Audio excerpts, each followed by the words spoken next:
Hello, fellow campers or wannabe campers. This is Kevin again. I'm coming at you with a much shorter video this time to walk through the 5 things that I think are most important when planning a motorcycle trip.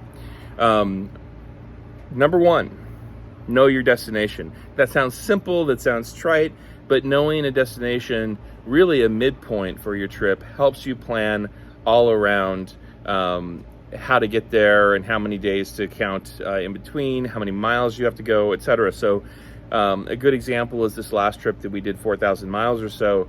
Glacier National Park was the furthest away from home as the crow flies, as well as just distance wise, and so we picked that as the midpoint. From there we were able to actually plan around how many days to travel to and from, and what to put in as stops and everything along the way.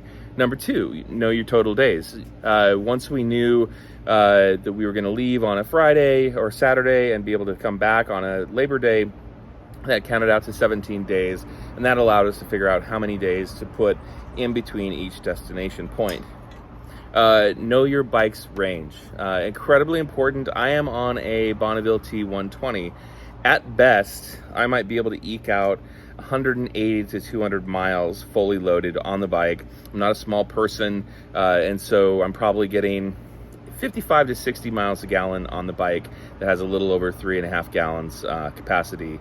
If you are on a larger bike with a larger tank, my buddy has the GS 1200 with like a 8 or 9 gallon tank. He can go 400 miles plus without having to refill on gas. That changes where you can go and how far you can go. There's stretches of land in Nevada where it's more than 200 miles between gas stations, and so if you have a bike like mine, you definitely need to plan for that and carry extra gas with you. So know your bike's range. That's going to help you figure out gas stops along the way. Know what type of ride you want. Is it a direct to and from, or is it a sightseeing trip? This last trip that we took, the 4,000 miles, was to see things. And so we planned to not do more than a couple hundred miles each day, which was good because going up the Northern California coast, doing too much more than that, and you're going to be riding for 10, 12 hours because of the twisties. It takes a lot longer to go those 200 miles. And so don't always think that miles are equal. Definitely miles on rougher roads and more twisty roads are going to take you a lot longer, and also going to be a lot more exhausting mentally and physically. So keep in mind what type of ride you want, and then plan accordingly for it.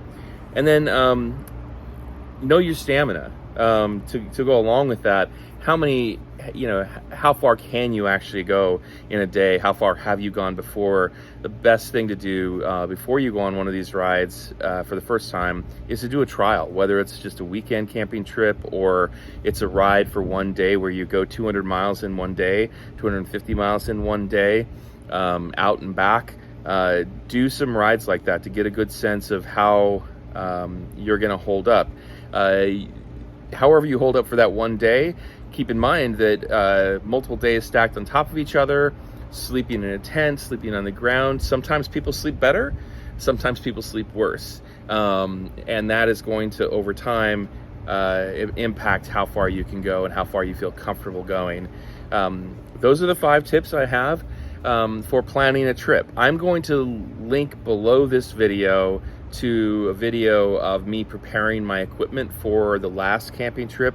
Those videos are really long. If you want to see it, you want to see what my loadout is for that trip, everything I carried with me, all of that, then feel free to go look at those videos. They are very long, but they are very informative and very thorough. This trip that I'm planning, that I'll leave on this upcoming Friday, I have dropped a lot of weight. I've dropped a lot of things because it's a totally different trip. It's a get there to one place, stay there for a week, go to the next place, stay for a week, come back home sort of trip. So I'm getting a lot of miles in, up to 500 in a day on this trip.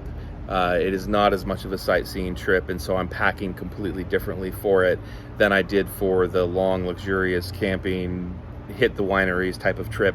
So if you want to see what that looks like, the long, luxurious camping, hitting wineries and all of that, then follow the links below this video and you'll get to that.